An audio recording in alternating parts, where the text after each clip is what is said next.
لله الأسماء الحسنى فادعوه بها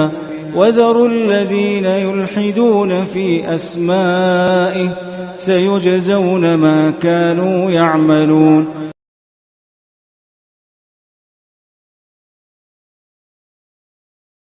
بسم اللہ الرحمن الرحیم الحمدللہ رب العالمین وبہ نستعین وصلی اللہ وسلم علی سید الانبیاء والمرسلین وعلی آلہ واصحابہ اجمعین ومن تبعہم بإحسان الی یوم الدین اما بعد. انشاءاللہ تعالی اس نشست میں اللہ سبحانہ وتعالی کا ایک عظیم اور بابرکت نام الخبیر اس سے متعلق پڑھیں گے. اللہ سبحانہ وتعالی کی یہ صفات ذاتیہ میں سے ہے، کتاب و سنت سے ثابت ہے، اور اللہ رب العالمین کا یہ نام بہت ہی معروف ہے. تلاوت قرآن میں کثرت سے یہ نام قرات میں ہم پڑھتے رہتے ہیں، تلاوت میں پڑھتے رہتے ہیں. چونکہ ہماری جو شریعت ہے، شریعت محمدیہ عربی زبان میں ہے، تو اس اعتبار سے اس کا لغت کی جہت سے جو معنی ہے حسب معمول جیسے ہم بتاتے آ رہے ہیں، پہلے ہم یہ معلوم کر لیتے ہیں انشاءاللہ تعالی، پھر اس کے بعد اس کا معنی مفہوم، پھر اس کے دلائل، پھر ہماری زندگی پر اس نام کو پڑھنے کا کیا اثر ہونا چاہیے، اس پر کچھ گفتگو کرتے ہیں. تو سب سے پہلی اور بنیادی بات یہ ہے کہ الخبیرو کا جو بنیادی معنی ہے عربی زبان میں، احمد بن فارس رحمہ اللہ کی جو معجم ہے، معجم مقاییس اللغہ، اس میں آپ نے کہا کہ الخاء والباء والراء، آپ نے کہا کہ بنیادی طور پر اس کے دو معنی ہیں اصلاً. ایک معنی تو وہ ہے جسے ہم اچھی طرح جانتے ہیں کہ العلم. دوسرا معنی آپ نے بتایا کہ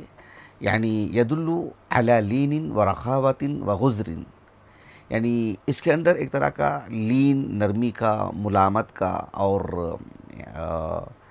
ایک طرح کی وسعت کا، کثرت کا، یہ بھی اس کے اندر معنی آتا ہے. جس طرح سے کہا جاتا ہے کہ الخبراء یعنی الارض اللینہ، یہ ہمارے موضوع سے متعلق نہیں ہے. ہمارے موضوع سے متعلق جو ہے وہ پہلا معنی ہے، وہ ہے العلم، یعنی العلم بالشیء. العلم بالشیء اللہ سبحانہ وتعالیٰ کے لیے کہا جاتا ہے کہ اللہ تعالیٰ الخبیر ہے. اس کا مطلب یہ ہوا کہ العالم بکل شیء، عالم بکل شیء، عالم بکل شیء. اللہ سبحانہ وتعالیٰ کو ہر چیز کا علم ہے. البتہ اس کے اندر تھوڑی سی تفصیل ہے. ابن منظور رحمہ اللہ نے لسان العرب میں جو معنی بتایا وہ یہ کہ عالم بما کان و بما یکون،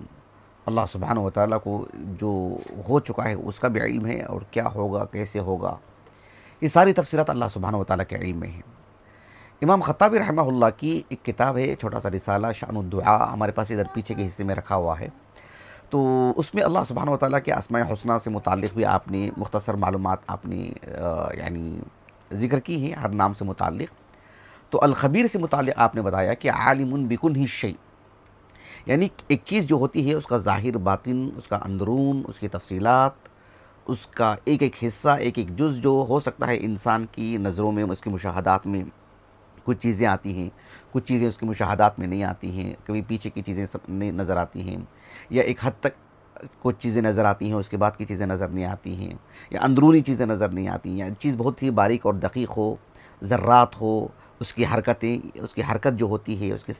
تو یہ سب چیزیں انسان کی مشاہدات میں نہیں آتی ہیں، یا ہو سکتا ہے کسی اور مخلوق کی بھی مشاہدات میں نہ آئے ہوں. اللہ سبحانہ وتعالیٰ نے ان کی نظروں کو محدد کر رکھا ہو، لیکن اللہ سبحانہ وتعالیٰ سے کسی طرح کی کوئی بھی چیز مخفی نہیں ہے.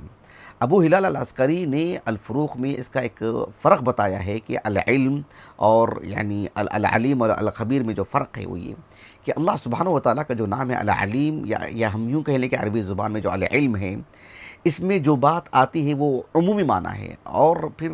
الخبرہ جب کہتے ہیں تو ایک وہ اخص معنی ہے، اس کے اندر ایک خاص معنی پیدا ہوتا ہے. وہ یہ ہے کہ جو ہے مطلب جو چیزیں مخفی ہوتی ہیں، جو چیزیں پوشیدہ ہوتی ہیں اور بہت ہی ذرات کی شکل میں ہوتی ہیں، تو ان چیزوں پر نظر رکھنا یا ان چیزوں سے واقف ہونا، اس کے لیے الخبرہ کا لفظ آتا ہے.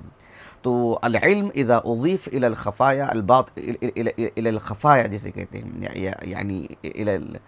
جو بالکل باطنی جو امور ہوتی ہیں، چھپی ہوئی جو چیزیں ہوتی ہیں، الى الخفایا الباطنہ، تو پھر سمیا خبرا فصاحبها خبیرا. اس کا مطلب یہ ہوا کہ اللہ سبحانہ وتعالیٰ العلیم ہے. میں سمجھتا ہوں کم و بیش ایک 7-8 سال ہو چکی ہیں اللہ سبحانہ وتعالیٰ کی صفت علم پر ہم نے درس دیا تھا الحمدللہ، جو یوٹیوب پر موجود ہے الحمدللہ. تو العلیم اللہ سبحانہ و تعالیٰ کا یہ جو نام ہے اس کے اندر ایک عمومی معنی ہے کہ اللہ سبحانہ و تعالیٰ کو ہر چیز کا علم ہے. جو چیزیں مشاہدات میں آتی ہیں تو اس علم کو اللہ سبحانہ و تعالیٰ کے لیے الشہید کہا جاتا ہے. جیسے میں سمجھتا ہوں 1-2 ماہ کے آس پاس پہلے اللہ سبحانہ و تعالیٰ کے اسماء الحسنی میں سے الشہید پر ہم نے تفصیلی درس دیا الحمدللہ 2 حصوں میں. اور پھر جو چیزیں باطنی ہوتی ہیں، مخفی ہوتی ہیں، پوشیدہ ہوتی ہیں، ان چیزوں سے واقف ہونے کے لیے الخبیر. تو یہ ایک طرح سے یعنی اللہ سبحانہ و تعالیٰ عالم الغیب والشہادہ والی جو بات ہے، بندے کے لیے یہ سب جو ہے مطلب کچھ چیزیں مشاہدات میں آتی ہیں، کچھ چیزیں مخفی ہوتی ہیں. اللہ سبحانہ و تعالیٰ کے لیے کوئی چیز اس طرح کی نہیں ہے. البتہ اللہ سبحانہ و تعالیٰ چونکہ بندوں سے گفتگو فرما رہے ہیں، ایسے میں جو چیزیں مشاہدات میں آتے ہیں یا جو چیزیں مطلب پوشیدہ ہوتی ہیں، اللہ تعالیٰ دونوں چیزوں سے واقف ہے. اللہ تعالیٰ کے لیے دونوں چیزیں برابر ہیں. ایسے میں الشہید اور الخبیر ان دونوں کو ملا کر کے ہی العلیم. تو اس اعتبار سے العلیم کے اندر جو معنی آتا ہے وہ ایک عمومی معنی ہے. الشہید اور الخبیر میں جو بات آتی ہے وہ ایک طرح کی ایک زائد بات آتی ہے، ایک خاص بات اس کے اندر آتی ہے. یہ فرق ہے دونوں کے اندر. قرآن مجید میں یعنی اللہ سبحانہ و تعالیٰ کا یہ عظیم اور بابرکت جو نام ہے 45 مرتبہ مذکور ہے. سبحان اللہ. دلائل کی اگر ہم بات کریں تو ظاہر بات ہے ساری آیتیں تو میں آپ کو پڑھ کر کے سنا نہیں سکتا ہوں، لیکن کچھ آیتیں میں آپ کو پڑھ کر کے سناتا ہوں. جہاں تک مسئلہ قرآن مجید میں ان اللہ بما تعملون خبیر، اس طرح کی جو آیتوں کے اختتام میں یہ جو جملہ آتا ہے پڑھنے کو ملتا ہے، یہ تو کثرت سے ہے ہی. لیکن اللہ سبحانہ و تعالیٰ کا یہ جو نام ہے الخبیر یعنی العلیم اور الحکیم، ان 2 ناموں کے ساتھ یہ نام جو ہے کہ قرآن مجید میں مذکور ہے. اور خصوصی طور پر اللہ سبحانہ و تعالیٰ کا ایک نام ہے اللطیف، اس کے ساتھ جو ہے کثرت کے ساتھ یہ نام جو ہے قرآن مجید میں مذکور ہے. اللہ سبحانہ و تعالیٰ کا نام العلیم، اس سے متعلق بھی گفتگو ہو چکی ہے الحمدللہ. الحکیم اس سے متعلق بھی گفتگو ہو چکی ہے. اللطیف اس سے متعلق بھی گفتگو ہو چکی ہے. الخبیر اس پر گفتگو نہیں ہوئی تھی، تو آج جو ہے اس درس میں انشاءاللہ تعالیٰ اس پر گفتگو ہوگی. قرآن مجید میں ایک آیت کریمہ ہے سورۃ الانعام میں جس میں اللہ رب العالمین نے کہا وَهُوَ الَّذِي خَلَقَ السَّمَاوَاتِ وَالْأَرْضَ بِالْحَقِّ وَيَوْمَ يَقُولُ كُنْ فَيَكُونُ قَوْلُهُ الْحَقُّ وَلَهُ الْمُلْكُ يَوْمَ يُنْفَخُ فِي الصُّورِ. اس آیت کریمہ کے اختتام میں اللہ رب العالمین نے کہا کہ قَوْلُهُ الْحَقُّ وَلَهُ الْمُلْكُ يَوْمَ يُنْفَخُ فِي الصُّورِ عَالِمُ الْغَيْبِ وَالشَّهَادَةِ وَهُوَ الْحَكِيمُ الْخَبِيرُ. وَهُوَ الْحَكِيمُ الْخَبِيرُ. اللہ سبحانہ و تعالیٰ نے اپنے تعارف میں کہا کہ عالم الغیب والشہادہ وَهُوَ الْحَكِيمُ الْخَبِيرُ. روز قیامت اللہ سبحانہ و تعالیٰ کی حضور یعنی پوری دنیا کے انسان ہوں گے، پوری دنیا کے جن ہوں گے. سبحان اللہ. اب اندازہ لگائے کہ ایک انسان کی بھی اگر بات کریں تو اس کا ظاہر، اس کا باطن، یعنی خلوت، اس کی جلوت، یہ ساری چیزیں جو انسان کے پاس ایک طرح سے فرق ہے کہ بھئی وہ مجمع میں تھا اور تنہائی میں تھا وغیرہ وغیرہ. اور آج کی اس دور کے اگر ہم بات کریں تو ایک انسان مجمع میں رہتے ہوئے بھی اپنے موبائل کے ذریعے، اپنے کمپیوٹر کے ذریعے، اپنے لیپ ٹاپ کے ذریعے سے پوری دنیا سے وہ الگ تھلگ ہو سکتا ہے. یعنی اپنے آپ کو وہ ایک الگ ماحول بنا سکتا ہے. بس میں جا رہا ہے، ٹرین میں جا رہا ہے، ہوائی جہاز میں ہے، سفر میں ہے، حضر میں، گھر کے اندر پورے افراد خانہ کے ساتھ ہے، اس کے باوجود بھی موبائل اسے یعنی خلوت میں لے کے چلا جا رہا ہے. ایسے میں اللہ سبحانہ و تعالیٰ کے ہاں وہ روز قیامت سامنے ہوگا. کیا ظاہر کیا باطن. اللہ رب العالمین نے کہا کہ قولہ الحق وَلَهُ الْمُلْكُ يَوْمَ يُنْفَخُ فِي الصُّورِ عَالِمُ الْغَيْبِ وَالشَّهَادَةِ وَهُوَ الْحَكِيمُ الْخَبِيرُ. اس آیت کریمہ میں جو بات کہی جا رہی ہے اس آیت کریمہ کے اس پیغام کے تناظر میں دیکھیں کہ وَهُوَ الْحَكِيمُ الْخَبِيرُ یعنی الخبیر کس پر دلالت کر رہا ہے. تو بات یہ ہے کہ اللہ سبحانہ و تعالیٰ سے کوئی چیز مخفی نہیں ہے. بندوں کے ہاں یہ فرق ہے اور یقیناً جو ہے مطلب ایک چیز نمایاں نظر آتی ہے. اللہ رب العالمین کی معلومات، اللہ سبحانہ و تعالیٰ کی نظر، اللہ تعالیٰ جو اپنے آنکھ سے دیکھتے ہیں، یا اللہ سبحانہ و تعالیٰ کی معلومات کی اگر وسعت کی اگر بات کریں، انسان پوری کائنات کو جو احاطہ کیا ہوا اللہ رب العالمین، تو اللہ رب العالمین الخبیر بھی ہے کہ اللہ رب العالمین باطنی امور سے، مخفی امور سے ہر طرح سے اللہ تعالیٰ واقف ہے. سورۃ التحریم اللہ سبحانہ و تعالیٰ کی توفیق، اس کے فضل و کرم سے تقریباً 5-6 سال پہلے جس کی مکمل تفسیر ہم کر چکے ہیں، ہمارے یوٹیوب چینل پر موجود ہے الحمدللہ. تو اس کے آغاز میں جو ایک پس منظر ہے، اس کا ایک واقعہ ہے، سبب نزول ہے، جس پر تفسیری گفتگو ہو چکی ہے الحمدللہ. اللہ تعالیٰ نے اس صورت آغاز میں کہا وَإِذْ أَسَرَّ النَّبِيُّ إِلَى بَعْضِ أَزْوَاجِهِ حَدِيثًا فَلَمَّا نَبَّأَتْ بِهِ وَأَظْهَرَهُ اللَّهُ عَلَيْهِ عَرَّفَ بَعْضَهُ وَأَعْرَضَ عَنْ بَعْضٍ فَلَمَّا نَبَّأَهَا بِهِ قالت من انبأك هذا قال نبأنی العلیم الخبیر. سبحان اللہ. یعنی وہ جو واقعہ ہے اس واقعے میں ایک یعنی آپ صلی اللہ علیہ وسلم کے ازواج مطہرات گویا کہ ایک معاملے کو لے کر دو گروہ میں تقسیم ہو گئے تھے. ایسے میں ام المؤمنین عائشہ، ام المؤمنین حفصہ رضی اللہ عنہما کا ایک خصوصی معاملہ تھا جو ان دونوں کے درمیان تھا، اور رسول اللہ صلی اللہ علیہ وسلم کے حق میں ایک تدبیر کی گئی تھی جس سے آپ صلی اللہ علیہ وسلم بحیثیت انسان واقف نہیں تھے، پھر بحیثیت رسول وحی کے ذریعے سے آپ کو واقف کروایا گیا. تو اللہ سبحانہ و تعالیٰ کے تعارف میں آپ نے کیا فرمایا؟ کہا کہ نبأنی العلیم الخبیر. یعنی نبأنی العلیم الخبیر، العلیم اللہ سبحانہ و تعالیٰ کا جو علم ہے پوری کائنات کا احاطہ کیے ہوئے ہیں،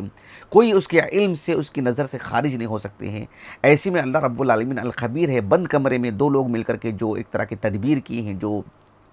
ایک فیصلہ کی ہیں، ایک معاملہ اختیار کی ہیں، وہ کسی کے علم میں نہیں ہے، حتیٰ کہ رسول اللہ صلی اللہ علیہ وسلم بحیثیت انسان، بحیثیت بشر آپ اس سے واقف نہیں ہو پائے. اللہ سبحانہ و تعالیٰ نے آپ کو وحی کے ذریعے سے خبر دی تو کہا کہ نبأنی العلیم الخبیر. الخبیر کا جو اسم یہاں پر مذکور ہے اس کی مناسبت دیکھے جس واقعے کے تحت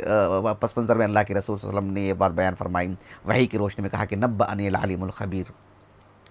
جیسے کہ میں نے کہا کہ اہل علم کہتے ہیں اور آپ قرآن مجید پڑھیں گے تو بھی آپ اس سے اچھی طرح واقف ہو پائیں گے کہ اللہ سبحانہ و تعالیٰ کا یہ جو نام ہے الخبیر، اللہ تعالیٰ کا ایک اور نام اللطیف کے ساتھ مل کر کے کثرت سے یعنی قرآن مجید میں مذکور ہے. مثال کے طور پر سورۃ الانعام میں اللہ رب العالمین نے کہا لا تدرکہ الابصار وہو یدرک الابصار وہو اللطیف الخبیر. اسی طرح سے سورۃ الحج میں جس کی مکمل تفسیر الحمدللہ ہم نے کی رب العالمین کی توفیق سے، فضل و کرم سے، اس کے اواخر میں اللہ رب العالمین نے کہا الم تر ان اللہ انزل من السماء ماء فتصبح الارض مخضرہ ان اللہ لطیف خبیر. اس آیت کریمہ کے اختتام میں ان اللہ لطیف خبیر، اس آیت کریمہ کے پیغام کی مناسبت سے کیا کچھ ہے تفصیل ہم بتا چکے ہیں الحمدللہ، لیکن یہاں پر میں ایک بطور دلیل کی آیت پڑھ کر آپ کو سنا رہا ہوں. ایک اور مقام پر جو سورۃ اللقمان ہے، لقمان نے اپنی بیٹے کو جو نصیحت کی، وہ نصیحت اس قدر عمدہ اور یعنی توحید پر مبنی جو کلمات ہیں، اللہ سے لگاؤ و تعلق پر اور اللہ سبحانہ و تعالیٰ کے دین پر ثبات قدمی کے مظاہرہ کرنے پر اور جو ہے اخلاقیات پر، اس میں جو تعلیم اور آداب جو سکھائے گئے ہیں اللہ تعالیٰ نے ان کی جو ہے یعنی تقریباً نصیحتیں اس میں اللہ تعالیٰ نے ذکر فرمائی ہیں. تو ایک نصیحت ان کی یہ بھی تھی کہ کہا کہ یا بنی انہا ان تک مثقال حبۃ من خردل فتکن یا بنی انہا ان تک مثقال حبۃ من خردل فتکن فی صخرۃ او فی السماوات او فی الارض یأتی بها اللہ ان اللہ لطیف خبیر. کہا کہ فتکن فی صخرۃ، یعنی کس طرح سے یعنی مطلب اپنے بیٹے کو نصیحت کر رہے ہیں کہ ایک چٹان ہے، چٹان کے یعنی اندر کوئی چیز ہو، او فی السماوات او فی الارض یأتی بها اللہ. اور تو اللہ سبحانہ و تعالیٰ جو ہے مطلب انسان کا کوئی بھی معاملہ کسی سے بھی مخفی ہو کہ اور کسی بھی جگہ جا کر کے وہ کرے کسی بھی مناسبت سے، تو کہا کہ یأتی بها اللہ. کیوں؟ ان تعلیل کے لیے کہا کہ ان اللہ لطیف خبیر. اللہ سبحانہ و تعالیٰ لطیف خبیر ہیں. اللہ سبحانہ و تعالیٰ یعنی هو الاول والآخر والظاہر والباطن. اللہ سبحانہ و تعالیٰ الباطن یعنی جو احاطہ کیے ہوئے اللہ سبحانہ و تعالیٰ بندے کا، تو اس اعتبار سے اللہ سبحانہ و تعالیٰ سے کوئی چیز مخفی نہیں ہے. ایسے میں کہا کہ ان اللہ لطیف خبیر، اس لیے کہ اللہ سبحانہ و تعالیٰ سے کوئی چیز مخفی نہیں ہے. اللہ سبحانہ و تعالیٰ نے سورۃ الملک میں یعنی اپنی پوری کائنات سے متعلق کس قدر بڑی بات کہی ہے، یقیناً اللہ ہی یہ بات کہہ سکتے ہیں. اللہ سبحانہ و تعالیٰ نے کہا کہ الا یعلم من خلق وہو اللطیف الخبیر، کہ اللہ تعالیٰ اپنے بندوں سے متعلق، اپنے مخلوقات سے متعلق باخبر نہیں ہوں گے اللہ تعالیٰ، وہو اللطیف الخبیر. تو کیا ظاہر کیا باطن سبھی امور سے اللہ سبحانہ و تعالیٰ واقف ہے. اللہ سبحانہ و تعالیٰ نے سورۃ الاحزاب میں ازواج مطہرات کو نصیحت کرتے ہوئے اللہ تعالیٰ نے کہا کہ وَاذْكُرْنَ مَا يُتْلَى فِي بُيُوتِكُنَّ مِنْ آيَاتِ اللَّهِ وَالْحِكْمَةِ إِنَّ اللَّهَ كَانَ لَطِيفًا خَبِيرًا. بہرحال اس آیت کریمہ کو یا جن آیتوں میں بھی یہ جو اللہ تعالیٰ کا مبارک نام الخبیر اللطیف کے ساتھ جڑ کر کے آیا ہے، اس آیت کریمہ میں جو پیغام ہے، جو باتیں کہی گئی ہیں، پھر اسے جوڑ کر کے پڑھیں گے تو واقعتاً ایمان تازہ ہو جاتا ہے. ایک حدیث ہے اس سلسلے میں اور بہت ہی معروف حدیث ہے، کثرت سے لوگ سنتے ہیں اور عمومی طور پر 15 شعبان سے متعلق اس حدیث کو ذکر کیا جاتا ہے. حالانکہ صحیح مسلم کی جو حدیث ہے اس میں رسول اللہ صلی اللہ علیہ وسلم کا بقی جانا اور ان کے لیے دعائے مغفرت کرنا عمومی اعتبار سے۔ صحیح مسلم کی حدیث ہے، لیکن اس میں یعنی شعبان، نصف شعبان کا کہیں ذکر نہیں ہے، اور نصف شعبان سے متعلق اس جو سنن ترمذی کی روایت ہے وہ روایت ضعیف ہے، مقید جو ہے وہ اس کے لیے مقید وہ روایت ہو ہی نہیں سکتی ہے۔ تو بہرحال اس میں جو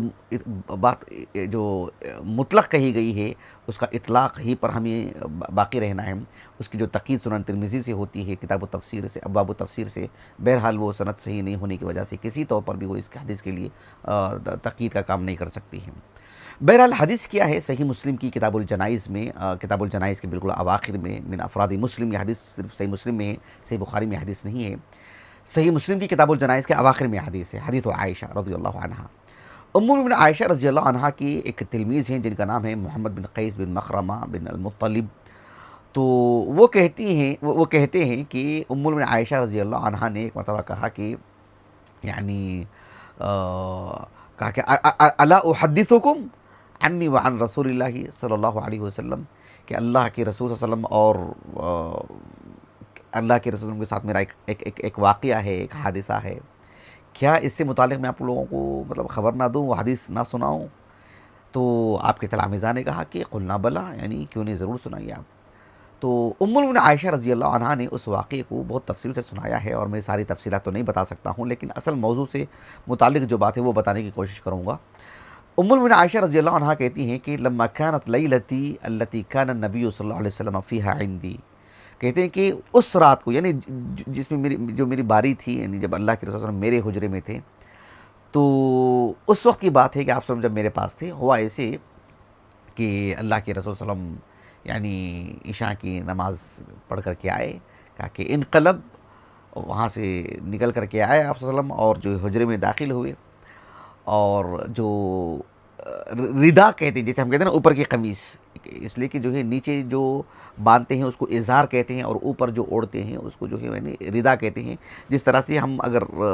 احرام کو اگر لے لیں تو نیچے کا جو حصہ ہے وہ ازار ہے، اوپر کا جو حصہ ہے وہ ردا ہے، اس کو ردا کہتے ہیں۔ ہمارے پاس اردو زبان میں دو چادریں ہم کہہ دیتے ہیں، لیکن اس میں تفریق ہے، جو ازار تہبند کو کہتے ہیں، اور قمیص کے طور پر جو اوپر اوڑھتے ہیں اس کو جو ہے ردا کہتے ہیں۔ تو حدیث میں اس طرح سے بات ہے، ام عائشہ کہتے ہیں رضی اللہ عنہ کہ آپ صلی اللہ علیہ وسلم جب حجرے میں داخل ہوئے تو آپ کی جو ردا ہے، یعنی اوپر کی جو چادر ہے، اس چادر کو آپ جو ہے بالکل نکال کر کے، حالانکہ ہوتا کیا ہے عام طور پر انسان جب اپنی قمیص نکالتا ہے تو اسے ایک مناسب جگہ جو ہے ٹانگ دیتا ہے، جیسے ہم ہمارے گھروں میں جو ہے مطلب ہم ہینگر میں جبہ وغیرہ رکھ کر کے ایک جگہ پر لگا دیتے ہیں جب گھر میں داخل ہوتے ہیں۔ ظاہر بات ہے کوئی بھی آدمی اپنی اس قمیص کو اپنے سرانے رکھ کر کے تو نہیں سوتا ہے، لیکن اس رات کا معاملہ ایسا تھا کہ آپ صلی اللہ علیہ وسلم نے اپنی چادر جو اوپر کا جو حصہ ہے ردا، وہ نکال کر کے بالکل اپنے سرانے رکھ لیے تھے آپ صلی اللہ علیہ وسلم۔ ایسے معلوم ہو رہا ہے کہ مطلب کچھ ایک نئی ترتیب ہے، یعنی کوئی آپ صلی اللہ علیہ وسلم نے کچھ خیال کیا ہے کہ کچھ کرنا ہے، کہیں جانا ہے، تو اس ردا کو اپنے سرانے پر رکھ لیے۔ اور انسان اپنے چپل کہاں چھوڑ کر کے آتا ہے؟ گھر کے باہر چھوڑ کر کے آتا ہے، اس لیے کہ جو ہے مطلب اب کچھ کام دام نہیں رہ گیا ہے، گھر کے اندر آ چکے ہیں۔ لیکن آپ صلی اللہ علیہ وسلم نے اپنی نعلین کو بالکل اپنے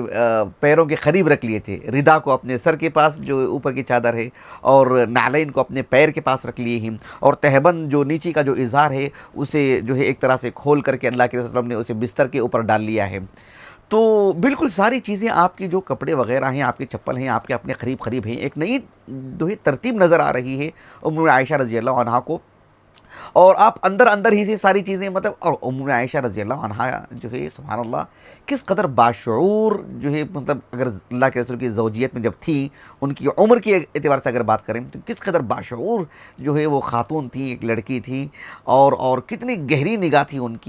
کی سیرت، ان کی زندگی پڑھیں گے تو معلوم ہوگا سبحان اللہ، یعنی گویا کہ ایک 50-100 خواتین کا جو شعور ہوتا ہے، وہ شعور آپ کی بھری جوانی کے اندر آپ کے اندر موجود تھا ام عائشہ میں رضی اللہ عنہا۔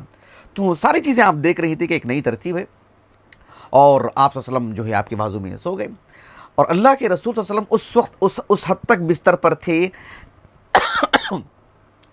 جب تک اللہ کے رسول صلی اللہ علیہ وسلم کو یہ یقین ہو گیا کہ ہاں اب عائشہ جو ہے سو گئی ہیں رضی اللہ عنہا۔ تو ام عائشہ رضی اللہ عنہ تو سوئی ہوئی نہیں تھی، بیدار تھی وہ، لیکن جو ہے اندھیرا بھی تھا، اور آپ اللہ کے رسول کا اس معاملے کو دیکھ رہے تھے۔ اللہ کے رسول کو جب یہ یقین ہو گیا صلی اللہ علیہ وسلم کہ اب ام عائشہ رضی اللہ عنہ جو ہے سو چکی ہیں، تو آپ صلی اللہ علیہ وسلم بہت ہی آہستگی سے، جیسے کہ عائشہ کہتے ہیں رضی اللہ عنہ، فَأَخَذَ رِدَاءَهُ رُوَيْدًا، کہتے ہیں کہ بہت ہی ہلکے پھلکے انداز میں، جیسے عام جو رفتار ہوتی ہے انسان کے، اس رفتار سے ہٹ کر کے بالکل آہستگی سے آپ نے چادر کو لیا، اور جو ہے جو قمیص کے طور پر جو اوپر جو اوڑھتے ہیں چادر آپ نے اوڑھ لیا۔ ایسے نہیں کہ جو ہے مطلب کچھ احساس ہو رہا ہے آزو بازو والوں کو، جو کوئی شخص اٹھ کر کے جا رہے ہیں، ایسے نہیں، بلکہ بڑی آہستگی سے، اور چپل بھی آپ کے قریب تھے، آپ کے جو نعلین تھے، کہا کہ وَانْتَعَلَ رُوَيْدًا، اور آپ صلی اللہ علیہ وسلم نے چپل بھی، جوتے بھی جو ہے بہت ہی آہستگی سے پہن رہے ہیں، پتہ نہ چلے کہ جو ہے مطلب کوئی کچھ ہو رہا ہے۔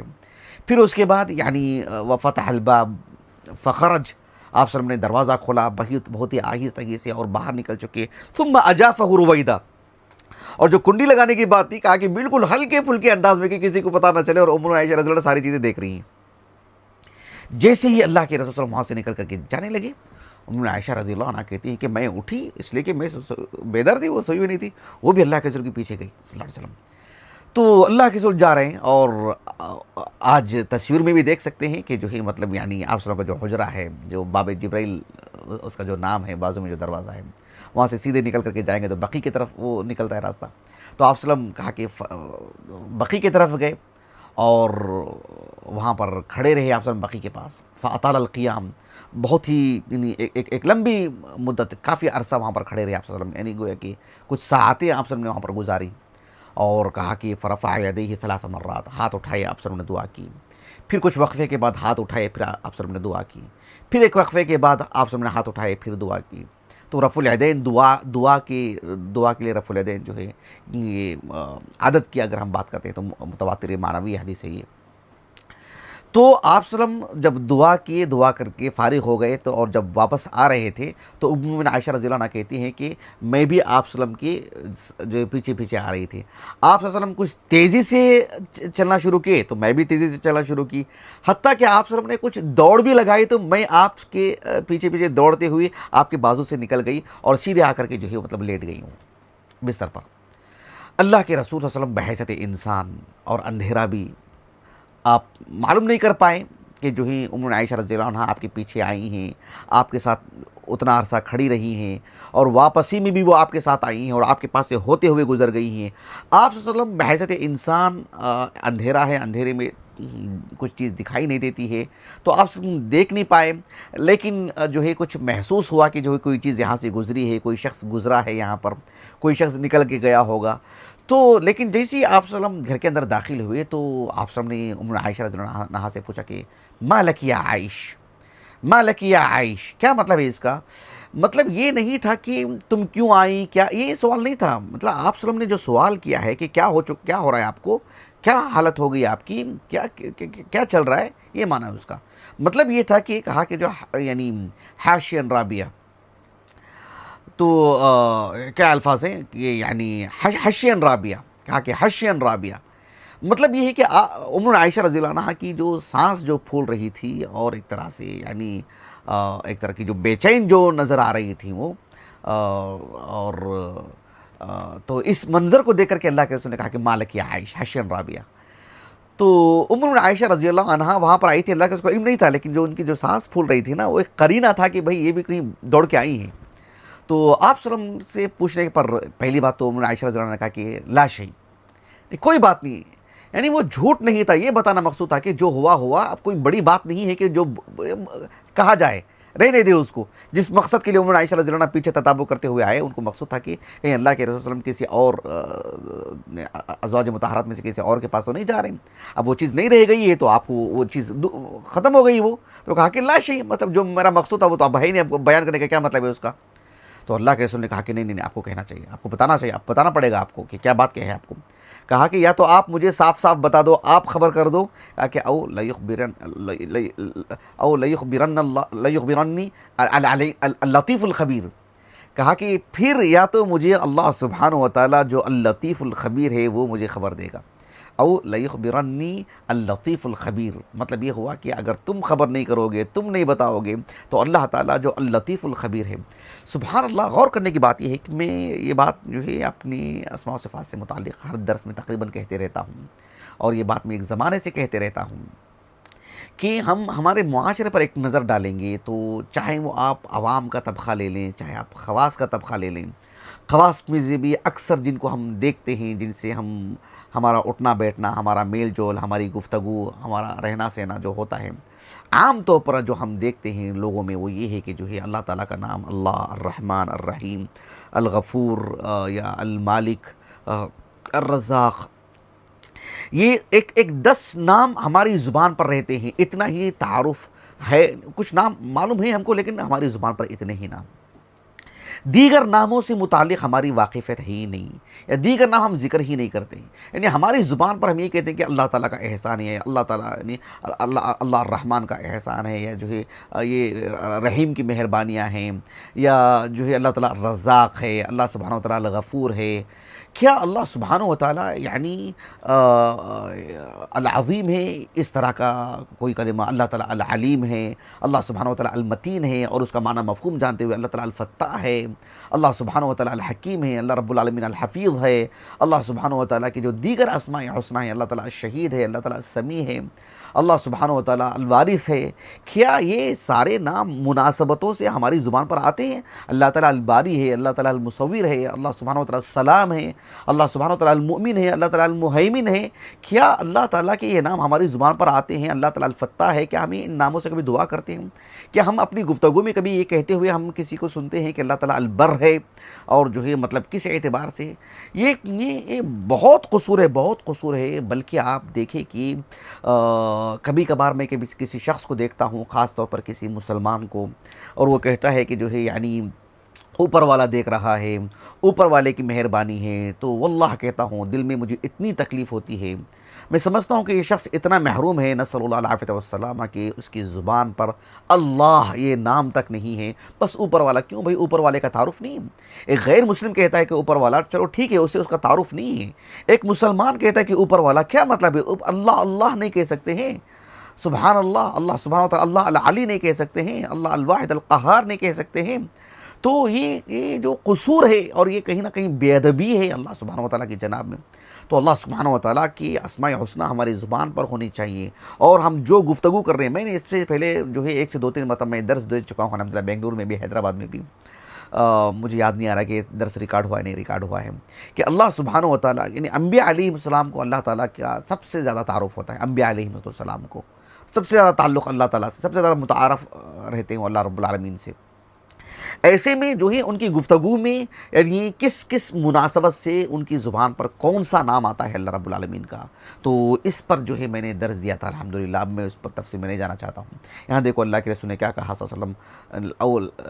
لیخبرنی الرحمن الرحیم نہیں کہا، السمیع العلیم نہیں کہا، یا کوئی بھی 1-2 نام اللہ تعالیٰ کے نہیں ذکر کر دی، کہا کہ اللطیف الخبیر، یعنی رات کا اندھیرا ہے اور جو ہے بحیثیت انسان میں جا رہا ہوں، میرے پیچھے آنا، میرے ساتھ آنا، میرے ساتھ واپس چلے جانا، جو ہے مطلب، اور پھر میرے بازو سے گزرنا، مجھے لگا کہ بس کوئی چیز چلی گئی یہاں سے، کون ہے نہیں معلوم ہے، تو کہا کہ تم خبر دو گے یا مجھے معلوم ہے؟ ایسے نہیں کہا، کہا کہ او لیخبرنی اللطیف الخبیر۔ اللطیف الخبیر یعنی اللہ سبحانہ و تعالیٰ سے کیا چیز پوشیدہ، اللہ تعالیٰ سے کیا چیز مخفی، سبحان اللہ، کس قدر گہرا تعلق اللہ سبحانہ و تعالیٰ سے، اور اللہ تعالیٰ سے کس قدر گہرا مطلب سبحان اللہ ٹھوس اور جو ہے مطلب ایک درست تعارف اللہ سبحانہ و تعالیٰ کا، اور کیا مناسبت ہے ان ناموں کی جو آپ سب کی زبان سے جاری ہوئی ہیں۔ کہا کہ اللطیف الخبیر، جیسے کہ سورۃ التحریم میں اللہ تعالیٰ نے، اللہ کے رسول صلی اللہ علیہ وسلم نے جو بات نقل کی گئی ہے،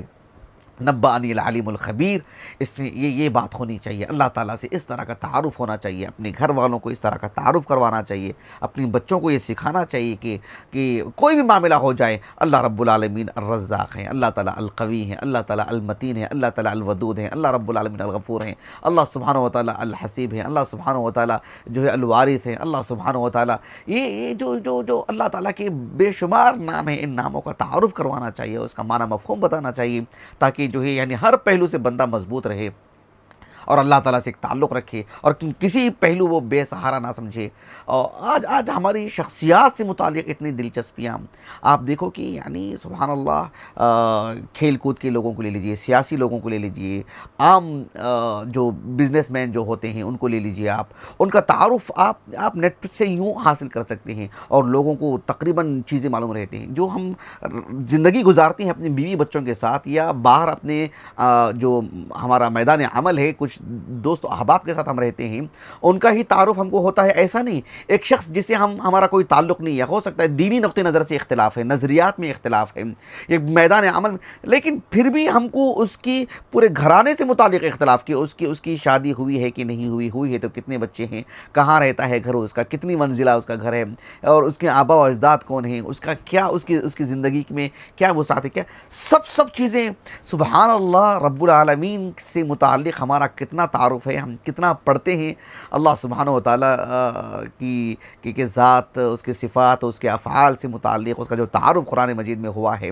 تو کتنی ہم دلچسپیاں رکھتے ہیں، کتنا ہم یقین سے ہیں کہ جو ہے اللہ رب العالمین کے تعارف کو لے کر کے یہ کہیں نہ کہیں خلل ہے. نسأل اللہ العافیۃ والسلامہ. بہت دکھ کی بات ہے. ایسے میں ہم میں سے اگر کسی کو اللہ تعالیٰ کا کسی طور پر بھی کچھ بھی جو تعارف ہے، ہمیں کہنا چاہیے کہ الحمدللہ الذی ہدانا لہذا وما كنا لنہتدی لولا ان ہدانا اللہ. بہرحال اللہ کے رسول صلی اللہ علیہ وسلم وہاں پر جو تھے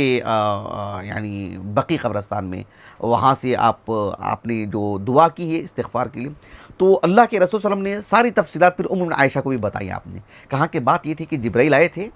اور انہوں نے آہستگی سے مجھے آواز دی، اور جبرائیل علیہ السلام نے اپنی آواز کو یعنی آپ سے گویا کہ ایک طرح سے مخفی رکھا، کہ یعنی احساس ہونے نہیں دیا کہ آپ تک وہ آواز پہنچے، اور میں نے بھی جواب اس اعتبار سے دیا کہ آپ کے علم میں نہ آئے.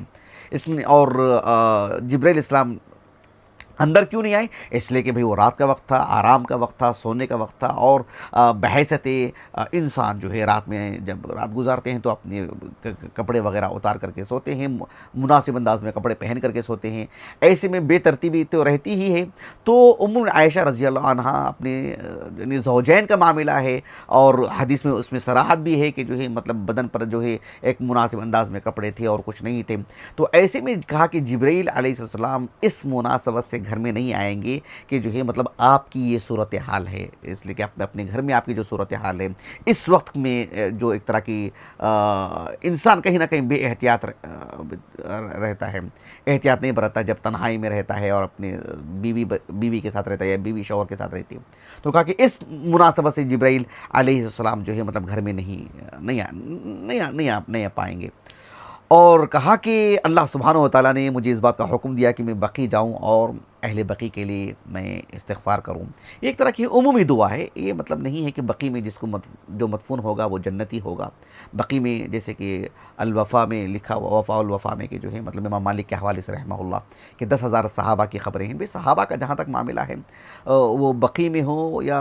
مدینے میں مدفون ہو یا دنیا بھر میں کہیں بھی ہوں، کل وعد اللہ الحسنہ، ان کے لیے تو نص ہے کہ جو ہے مطلب، اور کثرت سے نصوص ہیں کہ جو ہے مطلب ان کے لیے مغفرت کی بات ہے، وہ سب کے سب الحمدللہ جنتی ہیں، محض بقی میں مدفون ہونے کی وجہ سے نہیں. تو ایسے میں صحابہ کی بات تو الگ ہے، ورنہ دیگر مسلمانوں کی اگر بات کریں تو عبداللہ بن ابی ابن ابی سلول جو رئیس المنافقین ہیں وہ بھی بقی میں مدفون ہیں. تو وہ عمومی استغفار ہے اللہ کے رسول کا صلی اللہ علیہ وسلم، بالذات فردن یعنی جو بھی وہاں پر مدفون ہوگا اس کے لیے بشارت ہے جنت کی. اس طرح کا بہرحال اہل علم نے کوئی بات نہیں کہی ہے. بہرحال اللہ کے رسول صلی اللہ علیہ وسلم نے یہ صورتحال بتائی کہ جو ہے میں گھر سے اس لیے نکلا کہ جو ہے آپ سوئی ہوئی ہیں اور آپ کو جگانا مناسب نہیں تھا، اور پھر جو ہے میں یعنی اچھے انداز میں بھی چلا جاؤں اور آپ کو پتہ چلے کہ میں نہیں ہوں تو ایک طرح کی وحشت ہوگی، ایک طرح خوف ہوگا کہ کیا معاملہ ہے. اس وجہ سے چونکہ آپ سو چکی ہیں تو میں جو ہے مطلب آہستہ سے نکل کر کے باہر گیا. میں یہ اللہ کے رسول نے تفصیل بتائی.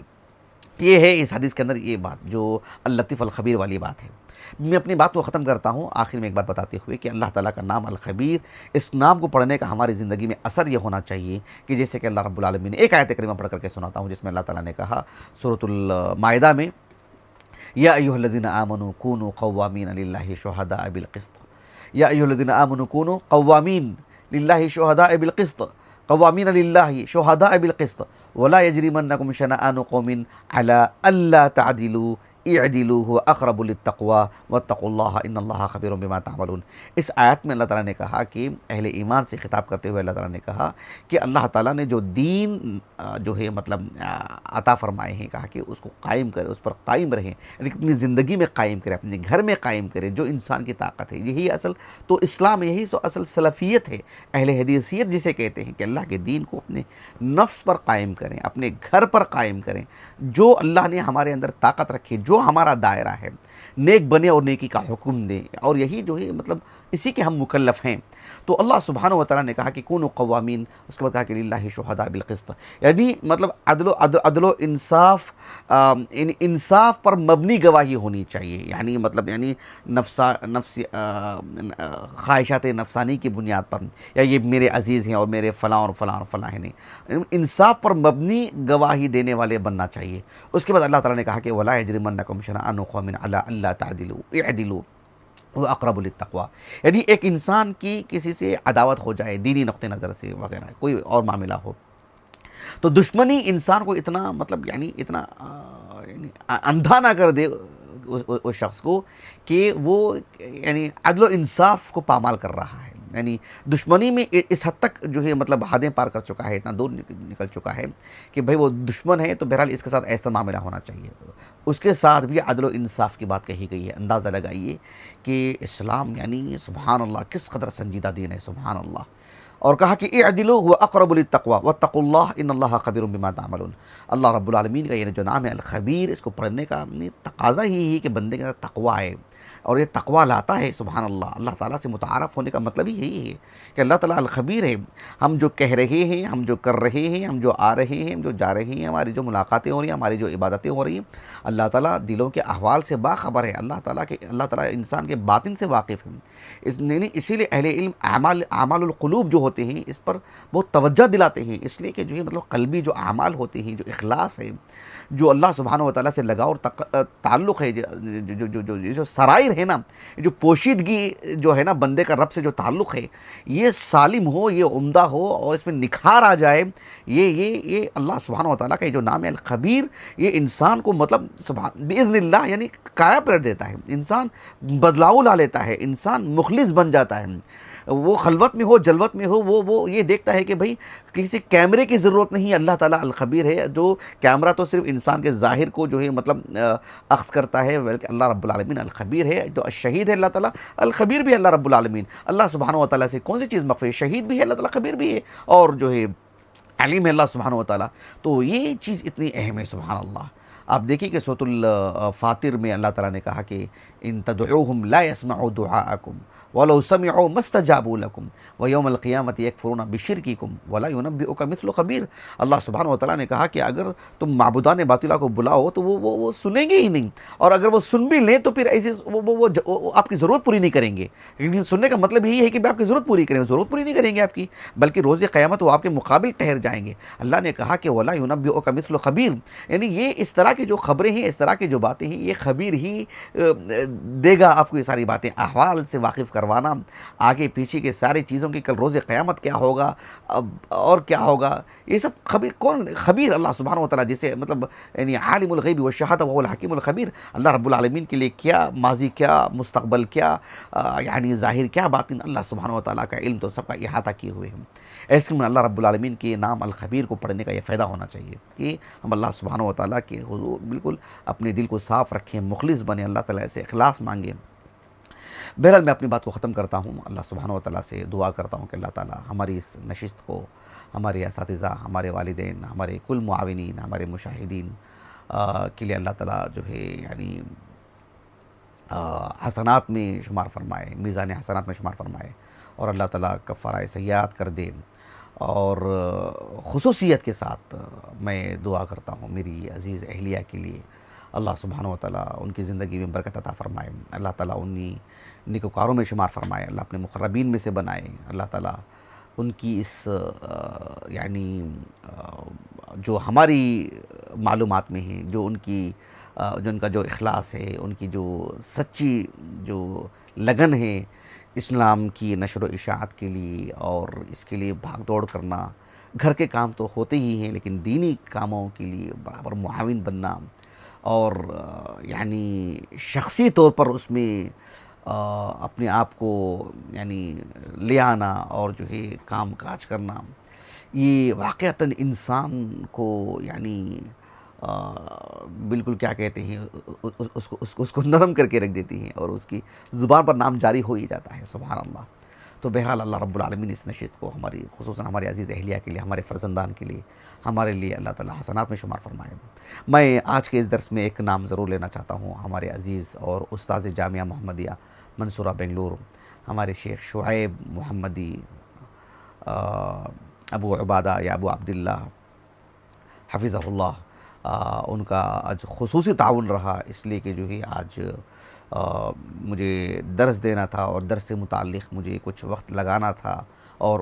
کچھ میری ذمہ داریاں تھیں جسے مجھے کر گزرنا تھا، اور ان ذمہ داریوں میں میرے لیے آپ نے آسانی کی اور میرا بوجھ اپنے اوپر لیا۔ اللہ سبحانہ و تعالیٰ اس دنیا میں بھی، روز قیامت بھی اللہ تعالیٰ انہیں ہر طرح کے ایسے بوجھ سے اللہ تعالیٰ انہیں یعنی بچائے رکھے جو بوجھ کے انسان کو ہلاک کر دیتا ہے۔ اللہ سبحانہ و تعالیٰ ان پر ان کی نیکیوں میں اللہ تعالیٰ وزنی پیدا فرمائے، ان کی شخصیت میں اللہ تعالیٰ وزنی پیدا فرمائے، اور اللہ تعالیٰ ان کی نیکی کو قبول فرمائے۔ سبحانک اللہم و بحمدک، اشہد ان لا الہ الا انت، استغفرک و اتوب الیک۔